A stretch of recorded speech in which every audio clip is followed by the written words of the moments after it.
El rival de la jornada 7 d'Eurocup del Joventut és el París Basketball. Els francesos lideren la competició amb 6 victòries i cap derrota.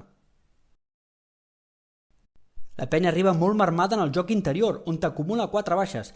Tomic, Brosianski, Miguel Allen i el substitut d'Onuaku són baixes per l'equip d'en Carles Duran. A més, segueixen els problemes des de la línia del 6,75, on l'equip no aconsegueix ser regular ni anotar per sobre del 30% d'efectivitat. A més, la sobrecàrrega de minuts i dependre de molts júniors condicionarà moltíssim el partit contra el París. Els punts forts del París Basketball és l'anotació, lidera la competició amb 101 punts per partit. A més, és un equip extremament físic, possiblement dels millors de tota Europa, i tenen jugadors potencials en totes les posicions. Una mostra són els 3,5 taps que col·loquen i només les 9 pèrdues que tenen. A més, 40% global en triples, on destaquen tiradors com Malcolm i Ward.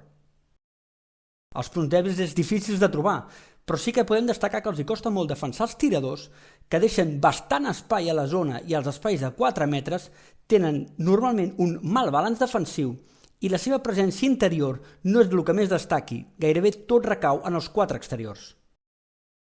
Les claus de la penya per intentar guanyar és la velocitat, sortir en contraatac, no jugant estàtic, tenir molt d'encert en el triple, intentem que sigui un València 2.0, frenar com es pugui el seu base, TJ Shorts, un dels millors de tota la competició i l'autèntic motor de l'equip francès, anar molt forts al rebot ofensiu i aprofitar possiblement la mobilitat de Rubén Prey. Els seus pivots no són gairebé ràpids, deixen molts forats com he dit abans, i es pot aprofitar el rebot ofensiu i jugar. La veritat és que la penya ho tindrà molt complicat i hauran de donar un pas endavant jugadors com Crack, Andrews, Thomas, Ribas i Vives. Sense una excel·lent penya és gairebé impossible derrotar a un dels equips més sòlids de l'Eurocup.